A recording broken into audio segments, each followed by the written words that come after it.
জুলাই সনদ প্রস্তুত করতে রাজনৈতিক দলগুলোর সাথে দ্বিতীয় পর্যায়ে সপ্তম দিনের মতো আলোচনায় বসেছে জাতীয় ঐকমত্য কমিশন। সকাল 10:30টায় কমিশনের সহসভাপতি ডক্টর আলী রিয়াজের সভাপতিত্বে এই আলোচনা শুরু হয়, যা চলবে সন্ধ্যা পর্যন্ত। ফরেন সার্ভিস একাডেমিতে আজকের আলোচনায় গুরুত্ব পাচ্ছে রাষ্ট্রের মূলনীতি, দ্বিকক্ষ বিশিষ্ট সংসদের উচ্চকক্ষের নির্বাচন পদ্ধতি, এনসিসির গঠন কাঠামো, রাষ্ট্রপতি নির্বাচন পদ্ধতি ও সংসদের নারীর প্রতিনিধিত্ব। এর আগে 22শে জুন এ বিষয়গুলো নিয়ে আলোচনা হলেও প্রধানমন্ত্রীর মেয়াদ ও রাষ্ট্রের মূলনীতি কোনো বিষয়েই একমত হতে পারেনি দলগুলো। পরে এসব বিষয় দলীয় ফোরামে আলোচনার জন্য দলগুলোকে 2 দিন সময় দেয় কমিশন। গেল 2রা জুন প্রধান উপদেষ্টার সভাপতিত্বে সবগুলো রাজনৈতিক দলের প্রতিনিধিদের নিয়ে দ্বিতীয় পর্যায়ের আলোচনা শুরু হয়। সব দলের মতের ভিত্তিতে জুলাই মাসের মধ্যেই জুলাই সনদ জাতির সামনে তুলে ধরতে চায় কমিশনটি।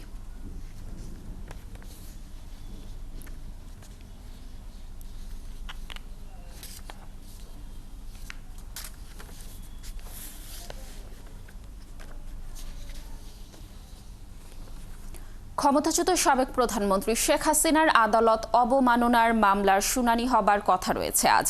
এর আগে এই মামলার শুনানি করতে অ্যামিকাস কিউরি হিসেবে সিনিয়র আইনজীবী AY মশিউজ্জামানকে নিয়োগ দিয়েছে ট্রাইব্যুনাল। গেল 19 জুন চেয়ারম্যান বিচারপতি গোলাম মর্তুজা মজুমদারের নেতৃত্বে 3 সদস্যের ট্রাইব্যুনাল 1 এই আদেশ দেয়। এই মামলার অন্য আসামি গাইবান্ধার গোবিন্দগঞ্জের শাকিল আকন্দ বুলবুল। তাদের বিরুদ্ধে 227 জনকে হত্যার লাইসেন্স পাওয়া বক্তব্য নিয়ে আদালত অবমাননার অভিযোগ আনা হয়েছে। সামাজিক যোগাযোগ মাধ্যমে ছড়িয়ে পড়া এই অডিও বক্তব্যের ফরেনসিক বিশ্লেষণে এটি সাবেক প্রধানমন্ত্রী শেখ হাসিনার কণ্ঠ বলে প্রমাণ পেয়েছে আন্তর্জাতিক অপরাধ ট্রাইব্যুনালের তদন্ত সংস্থা।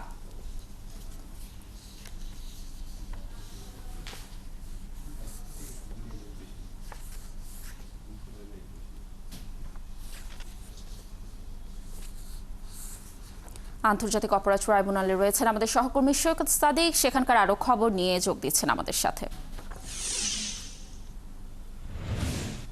সৈকত, শেখ হাসিনার আদালত অবমাননা মামলার শুনানির কি তথ্য রয়েছে আপনার কাছে জানাবেন, এবং সেই সাথে আরেকটু জানতে চাচ্ছি যে অ্যামিকাস কিউরি নিয়োগের পর মামলায় কোনো গতি আসলো কিনা?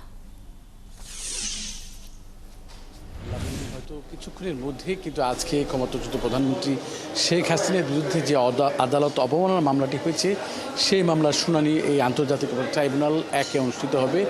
এই কিছুক্ষণ আগে কিন্তু এই মামলায় যেই অ্যামিকাস কিউরি নিয়োগ দেওয়া হয়েছিল গত 19শে জুন ট্রাইব্যুনালের পক্ষ থেকে একজন এই আদালতের বন্ধু হিসেবে সিনিয়র একজন আইনজীবী অ্যামিকাস কিউরি হিসেবে যাকে নিয়োগ দেওয়া হয়েছিল AY মশিউজ্জামান, তিনি কিন্তু কিছুক্ষণ আগেই ট্রাইব্যুনালে উপস্থিত হলেন এবং এই মামলায় শেখ হাসিনা এবং গাইবান্ধা উপজেলার যে সাবেক চেয়ারম্যান, সাবেক ছাত্রলীগ নেতা শাকিল আকন্দ বুলবুল, তার পক্ষেও কিন্তু তাদের পক্ষে যে একজন আইনজীবী নিয়োগ দেওয়া হয়েছিল আমিনুল গনি টিটু, তাকেও শুনেছিলাম বাদ দিবে বা বাদ দেওয়া হয়নি।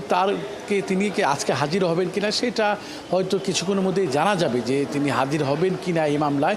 তো আজকে যেহেতু মামলাটিতে এই শেখ হাসিনা এবং সেই যুবলীগ ছাত্রলীগের যে নেতা শাকিল আকন্দ বুলবুল, তাদের মধ্যে যে কথোপকথন এবং এই মামলার অডিও বার্তার মধ্যে যে এই মামলার যে বাধাগ্রস্ত করা বা সাক্ষীদের হুমকি দেওয়ার বিষয়ে প্রসিকিউশন গত 30 এপ্রিল এই ট্রাইব্যুনালে একটি মামলা দায়ের করেছিলেন আদালত মামলার। সেই মামলার শুনানি হয়েছে, 2টি পত্রিকায় বিজ্ঞাপন দেওয়া হয়েছে শেখ হাসিনা এবং শাকিল আকন্দ বুলবুলকে হাজিরের জন্য।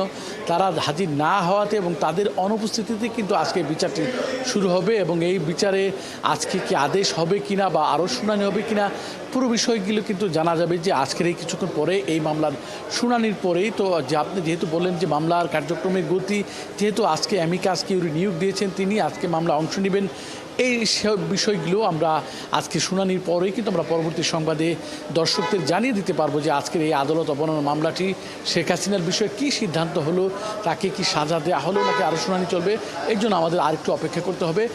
লাবণী, এখন পর্যন্ত এই হচ্ছে ট্রাইব্যুনালের সর্বশেষ পরিস্থিতি। সৈকত, ধন্যবাদ আমাদের সাথে যুক্ত থাকার জন্য। আপনি থাকুন সেখানে, আমরা নিশ্চয়ই শুনানি পরবর্তী আরও তথ্য আপনার মাধ্যমে দর্শকদেরকে জানানোর চেষ্টা করব। প্রধান নির্বাচন কমিশনার এএমএম নাসির উদ্দিনের সাথে আজ বৈঠকে বসছে জামায়াতে ইসলামী। নির্বাচন কমিশন ভবনে এই বৈঠক হবার কথা রয়েছে। জামায়াতের একটি প্রতিনিধি দলের এই বৈঠকে অংশ নেওয়ার কথা রয়েছে। এতে দলটির নিবন্ধন সনদ ও ত্রয়োদশ জাতীয় সংসদ নির্বাচন নিয়ে আলোচনা হতে পারে।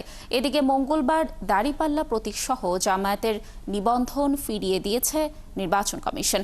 এর মধ্য দিয়ে ত্রয়োদশ জাতীয় সংসদ নির্বাচনে নিজ প্রতীকে অংশ নিতে আর কোনো বাধা নেই দলটির। 2008 সালে জামায়াতকে 14 নম্বর দল হিসেবে নিবন্ধন দিলেও 2013 সালে আদালতের দেয়া রায়ে সেই নিবন্ধন বাতিল করে ইসি। এর আগে 2016 সালে সুপ্রিম কোর্টের এক প্রশাসনিক আদেশে দলটির দাঁড়িপাল্লা প্রতীক বাতিল করে নির্বাচন কমিশন।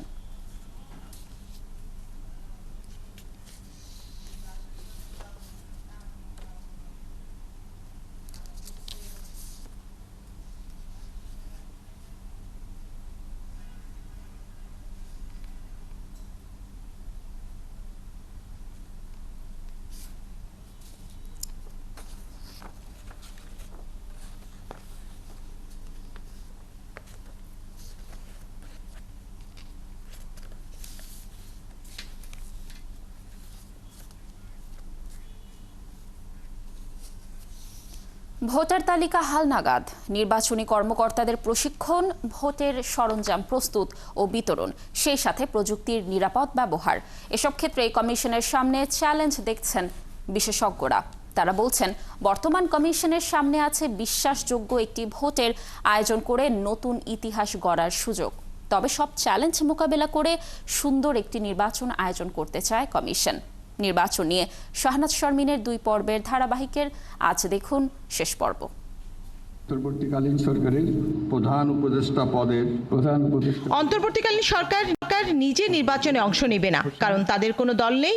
সেই হিসেবে বর্তমান কমিশনের সামনে আছে প্রভাবমুক্ত হয়ে কাজ করার অবারিত সুযোগ। ভোটার তালিকায় নতুনদের যুক্ত করা, মৃত ভোটারদের বাদ দেওয়া আর প্রযুক্তি নির্ভর প্রশিক্ষণ সবই চলছে জোরে সোরে।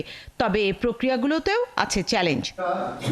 সুষ্ঠু ও নিরপেক্ষ ভোটের জন্য দলগুলোর সমঝোতা ও সহযোগিতাও জরুরি, নয়তো সুষ্ঠু ভোট সম্ভব নয়। প্রচারের মাঠে সবার জন্য সমান সুবিধা, প্রচারে কালো টাকার ব্যবহার বন্ধ, পেশি শক্তির ব্যবহার নিষিদ্ধ করা, খরচের লাগাম টানা, এসব নিশ্চিত করা পরামর্শ বিশেষজ্ঞদের। রাজনৈতিক দলগুলোকে নির্বাচনকালীন সময়ে তফসিল ঘোষণা থেকে এবং ফলাফল না হওয়া পর্যন্ত তারা কেমন ধরনের আচরণ করবে, এই জিনিসটাকে কমিশন তো নিয়ন্ত্রণ করতে পারে না, কিন্তু কমিশন তার বিধিমালা জানে, তারা মেনে চলে। সে বিষয়গুলোতে কমিশনকে সজাগ থাকা। একটা নির্বাচন নষ্ট হয় 3 কারণে। একটা প্রচার, মানে একটা মানি, মাসেল এবং ম্যানিপুলেশন। এই 3টা জিনিসই তাদের ঠেকাতে হবে এবং সেটা এখন থেকেই ঠেকাতে হবে। এখন আমরা এখনই দেখতে পাচ্ছি যে আমি নানান গ্রামে গঞ্জে নানান জায়গায় দেখেছি বড় বড় বিলবোর্ড, এবং এখনই তাদের নির্বাচন কমিশনের দিকে খেয়াল দিতে হবে যে প্রতি মাসে অডিটর নিয়োগ করে এখানে কত খরচ করছে এক একটা রাজনৈতিক দল এবং এক একটা প্রার্থী, সেটা তাদের এখন থেকে খেয়াল করতে হবে। নিজের পছন্দের প্রতিনিধিকে নির্ভয়ে ভোট দিতে পারা দেশের প্রতিটি নাগরিকের সাংবিধানিক অধিকার, কিন্তু অতীতে নিজের ভোটটি নিজে দিতে না পারার অভিজ্ঞতা আছে বহু ভোটারের। সেই আস্থা ফেরানোই হবে মূল কাজ। মানুষ যেন ভোটটাকে এনজয় করে ভোট দিতে পারে, সেই পরিবেশটা নিশ্চিত না করলে ঐতিহাসিক নির্বাচন হবে না। যে সিটগুলো আওয়ামী লীগের, বিএনপি, জামাত, তারা যদি ওই ঘাটিগুলোতে হুমড়ি খায়া পড়ে, তখনই তো সংকটটা তৈরি হবে। একটা নির্বাচন কমিশন তখনই ভালো নির্বাচন করতে পারবে যদি প্রশাসন তাকে সাপোর্ট দেয় তৃণমূল পর্যন্ত। নিরপেক্ষ নির্বাচন করতে চাইলে, ফ্রি অ্যান্ড ফেয়ার নির্বাচন করতে চাইলে ব্যালট বাক্স ছিনতাই, পোলিং সেন্টার দখল, এইগুলো আপনার ঠেকাইতে হবে। যে কোনো সহিংসতা বা বিশৃঙ্খলা কঠোর হাতে দমন করা হবে। ভোট সন্ত্রাসে জড়িতদের বিরুদ্ধে থাকবে 0 টলারেন্সের নীতি। এরই মধ্যে ঘোষণা দিয়েছে সিইসি। কেউ যদি মনে করে থাকে যে বাক্স লুট করে নিয়ে যাব, কেন্দ্র দখল করে আমি জিতে যাব, অতীতে যা হয়েছে, তারা দিবা স্বপ্নে আছে।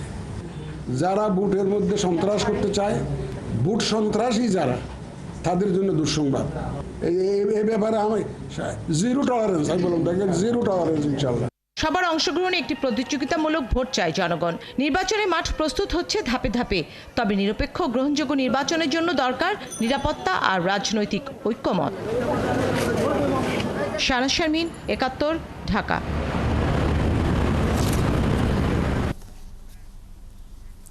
দর্শক, সংবাদের শুরুতে যেমনটি জানাচ্ছিলাম যে প্রধান নির্বাচন কমিশনারের সাথে আজ জামায়াত ইসলামীর বৈঠক হবার কথা রয়েছে। এই বিষয়ে আরও তথ্য নিয়ে আমাদের সাথে যুক্ত হচ্ছেন সহকর্মী ফারজানা আক্তার।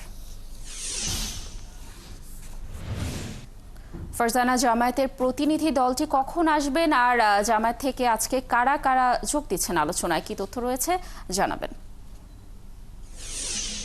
লাবণী, ইতিমধ্যেই জামাতের ৩ সদস্যের একটি প্রতিনিধি দল নির্বাচন কমিশনে এসে পৌঁছেছে এবং তারা প্রধান নির্বাচন কমিশনারের সঙ্গে বৈঠকে বসেছেন। এবং আমরা কিন্তু জানি যে গতকাল জামায়াতের প্রতীকসহ নিবন্ধন ফিরিয়ে দিয়ে নির্বাচন কমিশন একটি প্রজ্ঞাপন জারি করেছিল এবং এর মাধ্যমে কিন্তু জামাতের নির্বাচনে অংশগ্রহণের পথ খুলে গেল।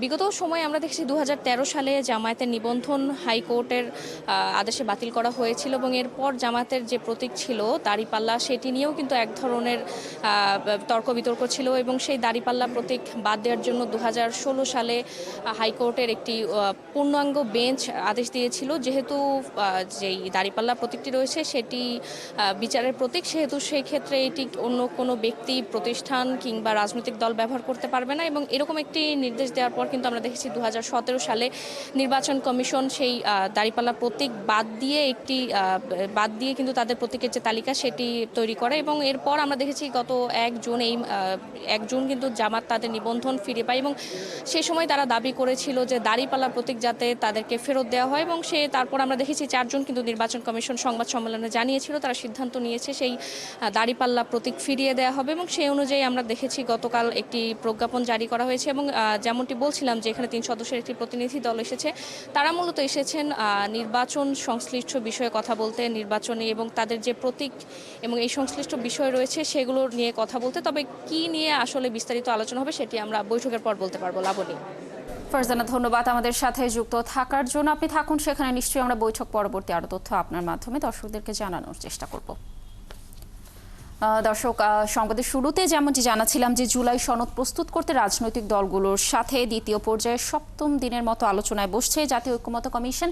এ বিষয়ে আরও তথ্য জানাবো। আমাদের সাথে যুক্ত হবেন আমাদের সহকর্মী ফরহাদ ইবনে মালেক।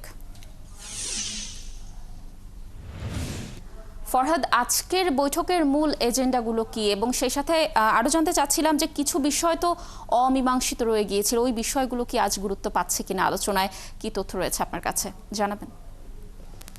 ঐক্যমত্য কমিশনের দ্বিতীয় পর্যায়ের যে ৭ম দিনের বৈঠকটি আজ শুরু হচ্ছে ফরেন সার্ভিস একাডেমিতে। ইতিমধ্যেই শুরু হয়ে গেছে ফরেন সার্ভিস একাডেমিতে। বিভিন্ন রাজনৈতিক দল উপস্থিত হয়েছেন, রাজনৈতিক দলের প্রতিনিধি যারা রয়েছেন তারা এসেছেন। আজ মূলত 5টি বিষয় নিয়ে কথা হবে।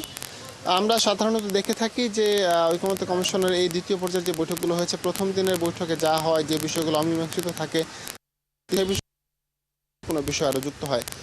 এর আগে 6ষ্ঠ দিনে যে বৈঠকটি ছিল, অর্থাৎ 22শে জুন যে বৈঠকে আলোচনাটি ছিল, সেই আলোচনাতে 2টি বিষয় ছিল মূলত। সেই 2টি বিষয়ের মধ্যে প্রধানমন্ত্রীর মেয়াদ, প্রধানমন্ত্রী এক মেয়াদে প্রধানমন্ত্রী আসলে সর্বোচ্চ কতদিন থাকতে পারবেন, 2 মেয়াদ অথবা 10 বছর, এক একজন এক এক রকম পরামর্শ দিয়েছিলেন এবং রাষ্ট্রপতির এছাড়া রাষ্ট্রের মূলনীতি, এই দুটো বিষয় নিয়ে কথা হয়েছে। তবে দলীয় ফোরামে আলোচনার জন্য রাজনৈতিক দল এবং নিজেদের মধ্যে আলোচনার জন্য সময় চেয়েছিল, যার কারণে 2 দিন পর আজ আলোচনাটি হচ্ছে। আলোচনায় আজ 5টি বিষয় গুরুত্ব পাচ্ছে, 5টি বিষয় উঠে আসছে। প্রথমে রাষ্ট্রের মূলনীতি দিয়ে শুরু হবে। রাষ্ট্রের মূলনীতির পর আলোচনায় রয়েছে এনসিসি অর্থাৎ জাতীয় সাংবিধানিক কাউন্সিল, এরপর রয়েছে দ্বিকক্ষ বিশিষ্ট সংসদের উচ্চকক্ষে নির্বাচন পদ্ধতি, এছাড়া রয়েছে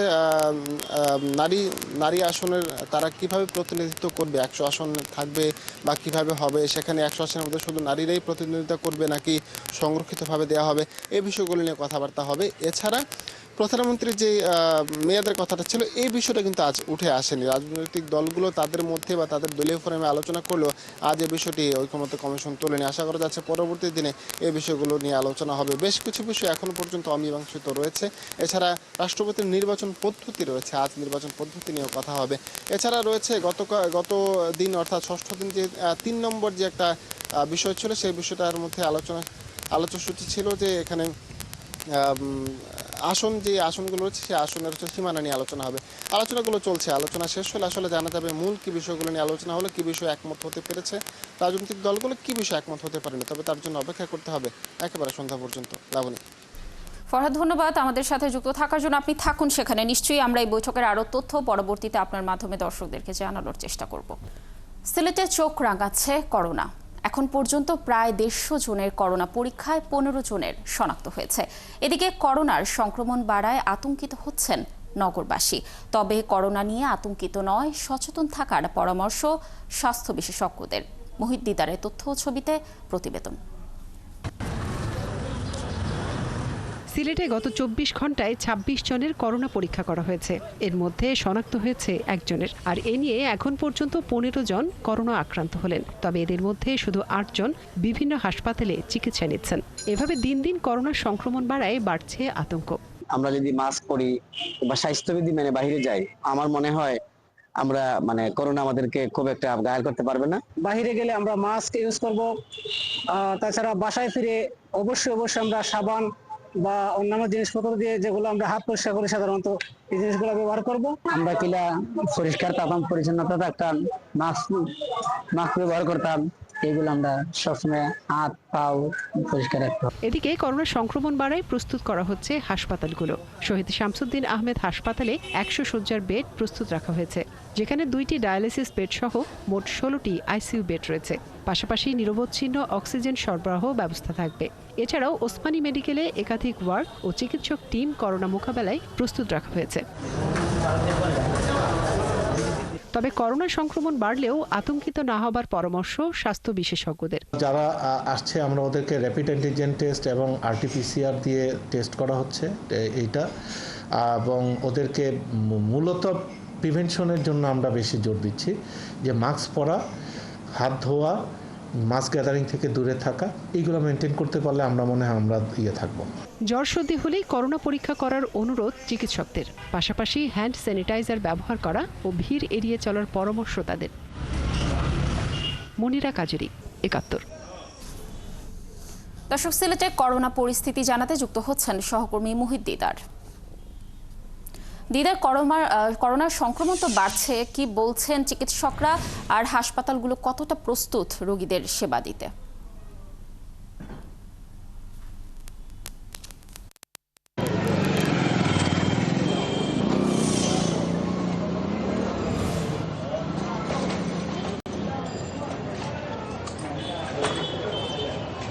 সিলেটে করোনা প্রাদুর্ভাব বাড়ছে, আবার স্বাস্থ্য বিভাগ বলছে আতঙ্কিত না হয়ে সবাইকে সচেতন হওয়ার জন্য। গত 24 ঘন্টায় সিলেটে 26 জনের কোভিড পরীক্ষা করা হয়েছে এবং একজন করোনায় আক্রান্ত হয়েছেন। সব মিলিয়ে সিলেটে চলিত বছরে 15 জন করোনায় আক্রান্ত হয়েছেন এবং 8 জনকে সিলেট শহীদ বিভিন্ন নগরী বিভিন্ন হাসপাতালে চিকিৎসাধীন আছেন। বাকিরা সুস্থ হয়ে বাসায় চলে গেছেন, অনেকেই আবার সুস্থ হওয়ার পথে। আমি স্বাস্থ্য বিভাগের পরিচালক আনিসুর রহমান জানিয়েছেন যে সিলেটে এখনও কিট সংকট নেই এবং করোনা বাড়ার সাথে সাথে সিলেটের বিভিন্ন উপজেলা এবং স্বাস্থ্য কমপ্লেক্সগুলো প্রস্তুত রাখা হয়েছে এবং করোনা চিকিৎসার জন্য যে শহীদ শামসুদ্দিন হাসপাতাল, এখানে জানেন যে সব 100টি বেড রেডি করা হয়েছে এবং 16টি আইসিইউ বেড রয়েছে এবং এখানে 2টি ওয়ার্ডে 20 জন মহিলা এবং 20 জন পুরুষ মিলে সব মিলে 40 জনের একটি বেড তৈরি করা আছে এবং এখানে যারা করোনায় আক্রান্ত হয়েছেন তাদের বয়স অনেকেরই, বেশিরভাগ যারা আছেন তাদের বয়স 50-এর ঊর্ধ্বে এবং স্বাস্থ্য বিভাগ বলছে যে এই করোনা নিয়ে আতঙ্কিত না হয়ে সবাইকে মুখে মাস্ক এবং স্যানিটাইজেশন এবং ভিড় এড়িয়ে চলার জন্য অনুরোধ করেছেন। এ ছিল করোনা নিয়ে সিলেট থেকে আমার কাছে সর্বশেষ তথ্য। ধন্যবাদ মোহিত আমাদের সাথে যুক্ত থাকার জন্য। দর্শক, সিলেটে করোনা পরিস্থিতির সর্বশেষ তথ্য জানাচ্ছিলেন আমাদের সহকর্মী মোহিত দিদার। রাজধানীর সূত্রাপুর লোহারপুল থেকে ফরিদাবাদ হয়ে পোস্তগলা পর্যন্ত প্রায় 2 কিলোমিটার সড়কের বেহাল অবস্থা। মাস 6 আগে রাস্তা সংস্কারের কাজ হাতে নিয়েও কাজ শেষ করেনি ঠিকাদারি প্রতিষ্ঠান। একদিকে ভাঙাচোরা রাস্তা, অন্যদিকে উন্মুক্ত ড্রেনেজ ব্যবস্থা, 2 মিলে প্রতিদিনই ঘটছে দুর্ঘটনা, আহত হচ্ছেন সাধারণ মানুষ। বিস্তারিত সুমন মাহমুদের প্রতিবেদনে। ভেঙে পড়েছে রিকশা, চালক নিজেই রাস্তা থেকে সরানোর চেষ্টা করছেন রিকশাটি, সাহায্যের জন্য কাউকে পাচ্ছেন না। দক্ষিণ সিটি কর্পোরেশনের 47 নম্বর ওয়ার্ডের সূত্রাপুর থেকে পোস্তাগোলা পর্যন্ত রাস্তায় দুর্ঘটনার এমন চিত্র হরহামেশাই দেখা যায়। খানাখন্দে ভরা ভাঙা রাস্তার কারণেই ঘটছে এমন দুর্ঘটনা। রাস্তার কাজ তো ভালো না, মানে উসকোস গাতে ভরা যেমন আমার ফরক সিটে গেছে। আমাদের দেশে কি এক সাইড খোদে আবার আরেকটা কাম দেখায়, কয়েকদিন পরে আরেক সাইড খোদে। ব্যস্ততম সড়কটিতে প্রতিদিন লক্ষ মানুষের যাতায়াত। রাস্তায় ড্রেনেজ ব্যবস্থার সংস্কার আর সড়ক উন্নয়নের জন্য ঠিকাদারি প্রতিষ্ঠান কাজ শেষ না করেই পালিয়ে গেছে। বর্ষার বৃষ্টিতে অসমাপ্ত উন্নয়ন কাজ বাড়িয়েছে জনদুর্ভোগ। কিছুদিন আগে আমাদের এখানে লোড ভ্যান এই রাস্তা স্ল্যাবে পড়ে, কারণ স্ল্যাবগুলো কিন্তু এখনো লাগানো হয় নাই, পুরো রাস্তাটা খোলা এবং একটা ভ্যান চালক পর্যন্ত মারা গেছে। রিক্সা মানে অ্যাক্সিডেন্ট হইতেছে, এই গাড়ার মধ্যে গাড়ি পুরো মানুষ উল্টে পুড়ে যেতেছে। এটা এইভাবেই ভালো থুয়ে দিছে, কিছু কাজ করে কিছু থুয়ে দেয়, এই অবস্থা। আমার মেয়ের ক্লাসের বাচ্চা একটা নিচে পড়ে গেছে, পরে আমরা গার্জিয়ানরা উঠাইয়া ওকে হসপিটালে নিয়ে ভর্তি করাইছি। শিক্ষার্থীরা সময়মতো শিক্ষা প্রতিষ্ঠানে পৌঁছাতে পারছেন না, কর্মজীবীরা গন্তব্যে যেতে শিকার হচ্ছেন ভোগান্তির। যাত্রী যাইতেছে, অনেক গাড়ি যাচ্ছে, তারপর রিক্সা যাইতেছে, তো রিক্সা থেকে পড়ে যায় মানুষ, ধাক্কা খেয়ে এই সাইডে রাস্তা উঁচু নিচু রাস্তার কারণে যাওয়া আসাও অসুবিধা হয়। রাস্তা খুঁড়ে রাখায় বন্ধ হয়ে গেছে অসংখ্য দোকানপাট, লস গুনতে হচ্ছে ব্যবসায়, কেউ গুটিয়ে নিয়েছেন ব্যবসা। কাস্টমার আয়েসে পোলাবান আহে না, আয়েসে উজ্জায় ফুলে থাকা এই অবস্থা দেখে নিজে চিন্তা করলাম আমার দোকান যে খোলাইতে মানে এনে অ্যাক্সিডেন্ট করবো, এখানে বন্ধ হয়ে গেছি। রাস্তাটা এইভাবেই ফালাই হয়ে গেছে, মানে কোনো কাজকর্ম হইতেছে না। আমার যদি কাস্টমাররা রাস্তাঘাটে চলাফেরা না করতে পারে তা তো ব্যবসা বাণিজ্য হবে না।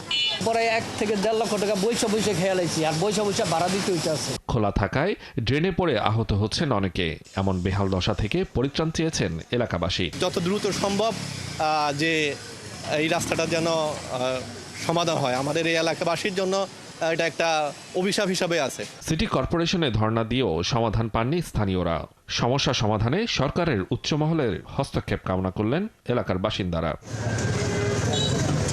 সুমন মাহমুদ, ৭১, ঢাকা। জামালপুরে 10 দিনের ব্যবধানে কেজিতে চালের দাম বেড়েছে 5 টাকা থেকে 8 টাকা। ভরা মৌসুমে চালের দাম বাড়ায় বিপাকে পড়েছে সাধারণ মানুষ।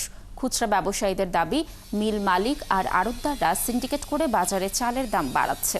মিল মালিকরা বলছেন, মজুতদারদের নজরদারিতে রাখলে বাজার স্থিতিশীল থাকবে। আর জেলা খাদ্য নিয়ন্ত্রক জানান, কেউ অবৈধভাবে মজুদ বা দাম বৃদ্ধির চেষ্টা করলে কঠোরভাবে আইনগত ব্যবস্থা নেওয়া হবে। জামালপুর থেকে আনসারি সুমনের প্রতিবেদন। 10 দিনের ব্যবধানে জামালপুর শহরের স্টেশন বাজার, সকাল বাজার, বানিয়া বাজার, নান্দিনা বাজার সহ প্রতিটি বাজারে একযোগে বেড়েছে সব ধরনের চালের দাম। ঈদের আগে ব্রিয়ার 29 চাল প্রতি কেজি 50 টাকায় বিক্রি হলেও এখন 58 টাকা। নাজির শাল 60 টাকা থেকে 70 টাকা, কাটারি 72 টাকা থেকে 80 টাকায় বিক্রি হচ্ছে। এছাড়াও বেড়েছে সব ধরনের আতপ চালের দাম। ভরা মৌসুমে চালের এমন দাম বৃদ্ধিতে ক্ষুব্ধ ক্রেতা। খুচরা বিক্রেতারা জানান, পাইকারিতে সব ধরনের চাল কেজিতে 3 থেকে 5 টাকা বেড়েছে, তাই তাদেরও বাড়তি দামে বিক্রি করতে হচ্ছে চাল।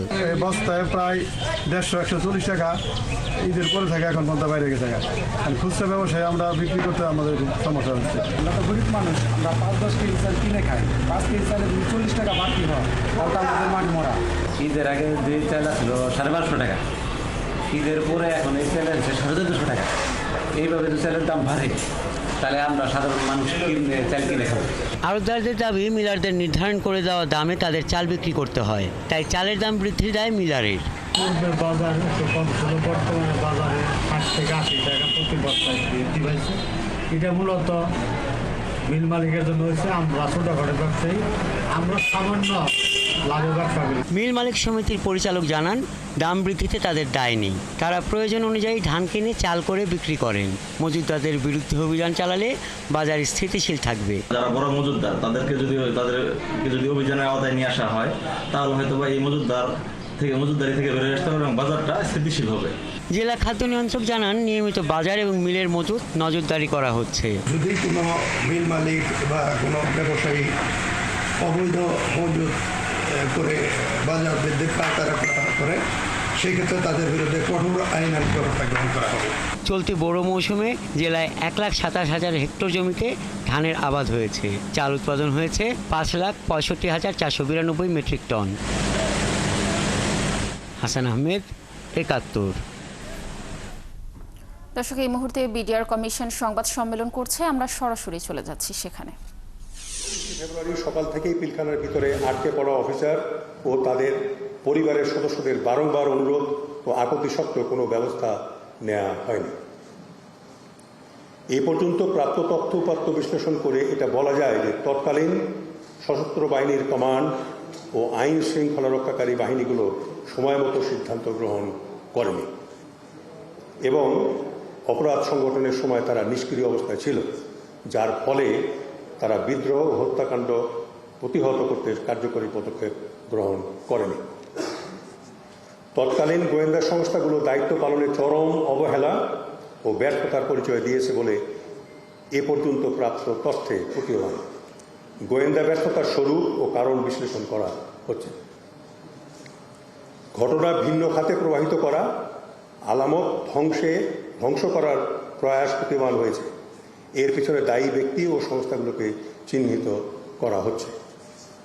পিলখানায় হত্যাযজ্ঞ চলাকালে কিছু গণমাধ্যম পক্ষপাতদুষ্ট সংবাদ প্রচার করার মাধ্যমে বিদ্রোহ উস্কে দিয়েছে এবং একই সাথে পরিকল্পিতভাবে সামরিক অফিসারদের ভাবমূর্তি ক্ষুণ্ণ করার প্রয়াস চালিয়েছে বলে প্রতীয়মান হয়েছে। বিদেশি সংশ্লিষ্টতা সম্পর্কে ভুক্তভোগী ও প্রত্যক্ষদর্শীর কাছ থেকে বেশ কিছু তথ্য প্রমাণ পাওয়া গেছে, যেগুলো যাচাই বাছাই ও বিশ্লেষণ করা হচ্ছে। এখন পর্যন্ত প্রাপ্ত তথ্য অনুযায়ী কমিশন মনে করে যে সময়মতো সামরিক ব্যবস্থা গ্রহণ করলে এই নৃশংস হত্যাকাণ্ড ও অন্যান্য অপরাধ প্রতিরোধ করা যেত।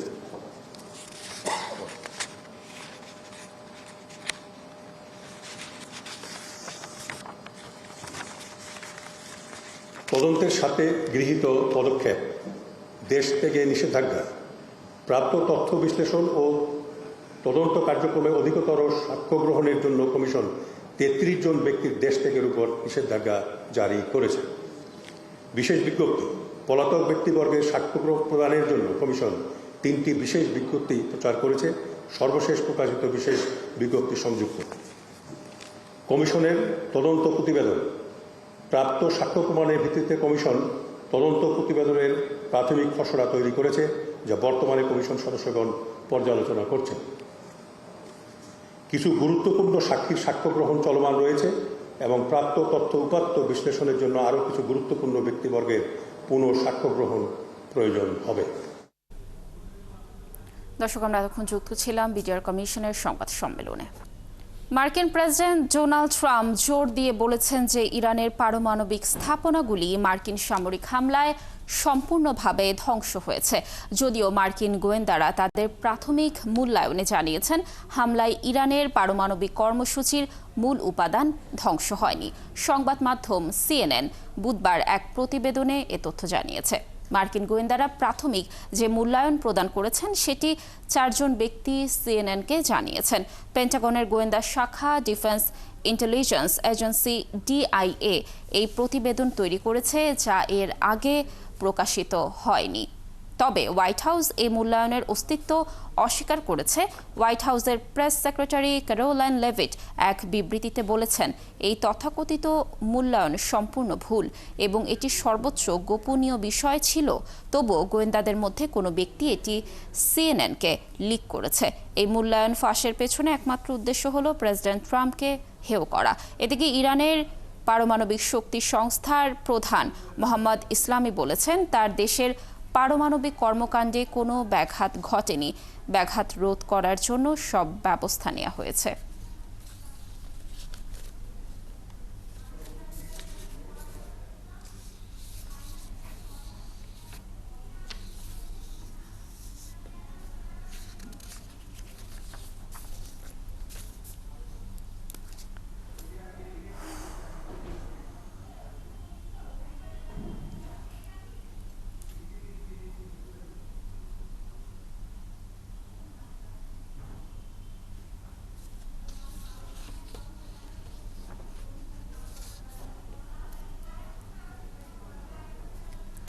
যুক্তরাষ্ট্রের বিমান হামলায় ইরানের পারমাণবিক সক্ষমতা ধ্বংস হয়নি বলে জানিয়েছে পেন্টাগন।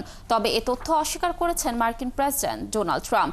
যুদ্ধবিরতি বহাল রাখার বিষয়ে জোর দিয়েছেন ব্রিটিশ প্রধানমন্ত্রী কিয়ার স্টারমার। এরই মধ্যে ইরানের সঙ্গে যুদ্ধবিরতি জোরালোভাবে মেনে চলা হবে বলে জানিয়েছেন ইসরায়েলের প্রতিরক্ষা মন্ত্রী ইসরায়েল কাটজ। তবে আবারও ইসরায়েল হামলা চালালে তার কঠিন জবাব দিতে ইরান প্রস্তুত রয়েছে বলে জানিয়েছেন দেশটির পার্লামেন্ট স্পিকার। সৃষ্টি ঘটকের প্রতিবেদন। টানা 12 দিনের ইসরায়েল ইরান সংঘাতে ব্যাপক ক্ষয়ক্ষতির শিকার হয়েছে দুই দেশই। ইসরায়েলের প্রাণহানি তুলনামূলক কম হলেও দেশটির বিভিন্ন পরিণত হয়েছে ইরানি হামলায়। এ অবস্থায় 39,000 ইসরায়েলি ক্ষতিপূরণের জন্য আবেদন করেছে। সংঘাতে নিহত হয়েছেন ইরানের অন্তত 14 জন বিজ্ঞানী। এদের মধ্যে রসায়নবিদ, পদার্থবিদ এবং প্রকৌশলীও ছিলেন। এদিকে ইরানের ইসলামিক বিপ্লবী গার্ডের এলিট শাখা কুদস ফোর্সের কমান্ডার জেনারেল ইসমাইল কানিকে হত্যার দাবি করে সংবাদ প্রচার করেছিল ইসরায়েলি গণমাধ্যম। কিন্তু মঙ্গলবার তাকে জীবিত এবং সুস্থভাবেই দেখা যায় ইরানের সরকারি বিভিন্ন সমাবেশে। এরই মধ্যে ইরানের পার্লামেন্টের স্পিকার জানিয়েছেন, আবারও যদি কোনো হামলা হয় তাহলে তার কঠিন জবাব দিতে প্রস্তুত রয়েছে তারা। এদিকে ইসরায়েলের প্রধানমন্ত্রী বেনিয়ামিন নেতানিয়াহু বলেছেন, ইরান যদি পারমাণবিক কর্মসূচি পুনর্নির্মাণের চেষ্টা করে তাহলে ইসরায়েল আবারও ব্যবস্থা নেবে। একই সঙ্গে যুদ্ধে বড় জয়ের ঘোষণা দিয়ে তিনি বলেছেন, কয়েক প্রজন্ম ধরে এই বিজয়ের সুফল পাবে। এ সময় ইরানের পরমাণু কেন্দ্রগুলো পুরোপুরি ধ্বংসের দাবিও করেন তিনি। তবে নেতানিয়াহুর দাবি অস্বীকার করে ইসরায়েলি গণমাধ্যম জানায়, হামলায় ইরানের পারমাণবিক কর্মসূচি পুরোপুরি ধ্বংস হয়নি। একই দিন মার্কিন গোয়েন্দারা তাদের প্রাথমিক মূল্যায়নেও জানিয়েছেন, হামলায় ইরানের পারমাণবিক কর্মসূচির মূল উপাদান ধ্বংস হয়নি। এই হামলায় দেশটির পারমাণবিক কার্যক্রম শুধুমাত্র কয়েক মাস পিছিয়ে দিয়েছে। তবে এই মূল্যায়নকে সম্পূর্ণ ভুল বলে দাবি করেছে হোয়াইট হাউস। এরই মধ্যে ইরান এবং ইসরায়েল দুই পক্ষই সমানভাবে যুদ্ধবিরতি চেয়েছিল বলে দাবি করেছেন মার্কিন প্রেসিডেন্ট ডোনাল্ড ট্রাম্প। মঙ্গলবার ট্রুথ সোশ্যালে দেয়া এক পোস্টে ট্রাম্প লেখেন, সব পারমাণবিক স্থাপনা ও সক্ষমতা ধ্বংস করা এবং তারপর যুদ্ধ বন্ধ করাটা ছিল তার জন্য মহাসম্মানের। এদিকে ইরান পরিস্থিতিকে স্বাগত জানিয়ে জাতিসংঘের আন্তর্জাতিক আণবিক শক্তি সংস্থার প্রধান রাফায়েল গ্রসি জানিয়েছেন, ইরানের সঙ্গে কাজ চালিয়ে যেতে এবং শিগগিরই বৈঠকে বসার আহ্বান জানিয়ে দেশটির পররাষ্ট্রমন্ত্রীকে চিঠি পাঠিয়েছেন তিনি। সৃষ্টি ঘটক, ৭১।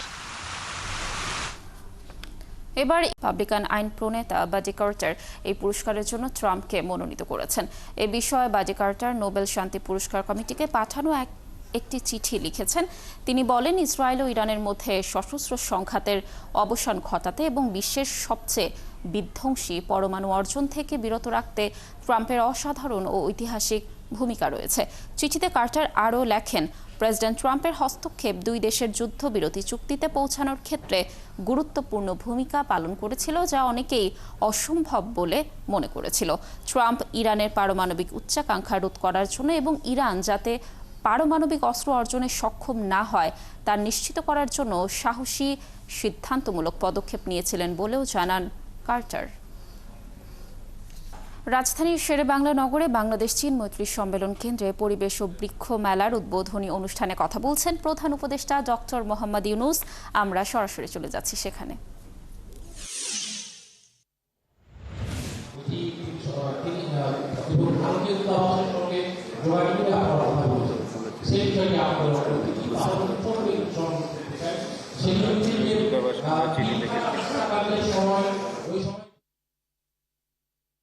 আজকের এই আয়োজন থেকে পরিবেশ মেলা, মাসব্যাপী জাতীয় বৃক্ষরোপণ অভিযান ও বৃক্ষ মেলা 2025 শুরু হতে যাচ্ছে। আমি আশা করি সকল জেলা ও উপজেলা পর্যায়ে বৃক্ষরোপণ ও বৃক্ষ মেলা চলবে এবং উৎসাহের সঙ্গে চলবে। এই বছর বিশ্ব পরিবেশ দিবসের প্রতিপাদ্য হল এন্ডিং প্লাস্টিক পলিউশন। আজকের পৃথিবী নানান রকমের সংকটে জড়িত। যুদ্ধ বিগ্রহ, প্রযুক্তির ব্যাপক প্রসার, অপব্যবহার আমাদের সামনে নানা রকমের চ্যালেঞ্জ সৃষ্টি করেছে। কিন্তু সেই যে চ্যালেঞ্জটা আমরা এখনো অনেকে উপলব্ধি করতে পারছি না, সেটা হলো প্রকৃতির বিধ্বংসী রূপ। এটা প্রকৃতির দোষ না, আমাদের দোষ। আমরা মানুষ যারা এখানে বসবাস করি, প্রকৃতির সঙ্গে তাল মিলিয়ে চলার কথা, সেটা তাল মিলিয়ে না চলে উল্টো দিকে চলে। দোষটা প্রকৃতি না, দোষটা হলো প্রকৃতি বিধ্বংসী এক জীব যার নাম মানুষ। আমাদের সামনে দৈত্যাকারে হাজির হওয়ার প্রস্তুতি নিচ্ছে জলবায়ু সংকট। আমি প্রস্তুতি নিচ্ছে বলবো না, বলবো যে কাজ শুরু করে দিয়েছে। প্লাস্টিকের ব্যবহার পৃথিবীতে 3 ধরনের সংকটকে বাড়িয়ে দিয়েছে: জলবায়ুগত সংকট, প্রকৃতিগত সংকট, জীববৈচিত্র্যের ক্ষতি। এটা শুধু প্লাস্টিকের জন্য, আরো বহু জিনিস আছে। প্লাস্টিক এমন জিনিসে দাঁড়িয়ে গেছে যে ক্রমাগত হুঙ্কার দিচ্ছে, হয় আমরা থাকবো না হয় তোমরা থাকবে। দুজন একসঙ্গে থাকতে পারবে না, এর জায়গা নেই। এবং তাদের জয়যাত্রা অব্যাহত রয়েছে।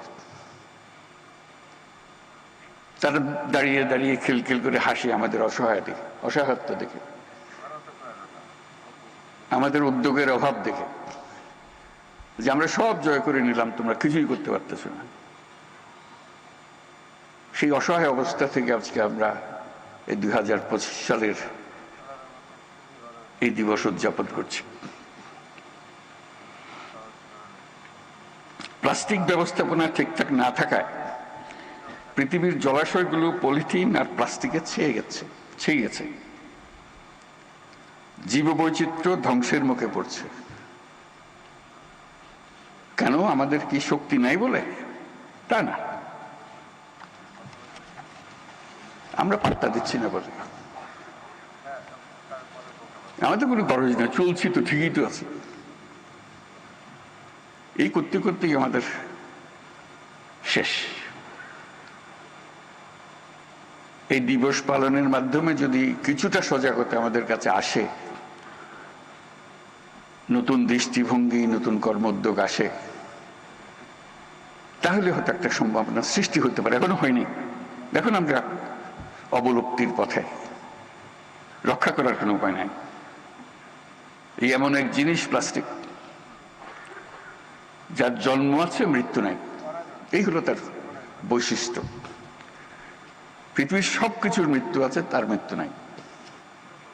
এসব ক্রমাগত বাড়ে, ফলে সবকিছু সে জয় করে ফেলবে। আজকে যে আমরা মাইক্রোপ্লাস্টিকের কথা বলছি, এটা তো মাত্র শুরু। হেন জিনিস থাকবে না, তার বিচরণের বাইরে থাকবে। দর্শক, পরিবেশ ও বৃক্ষ মেলার উদ্বোধনী অনুষ্ঠানে কথা বলছিলেন প্রধান উপদেষ্টা ডক্টর মোহাম্মদ ইউনূস। আমরা সরাসরি যুক্ত ছিলাম সেখানে।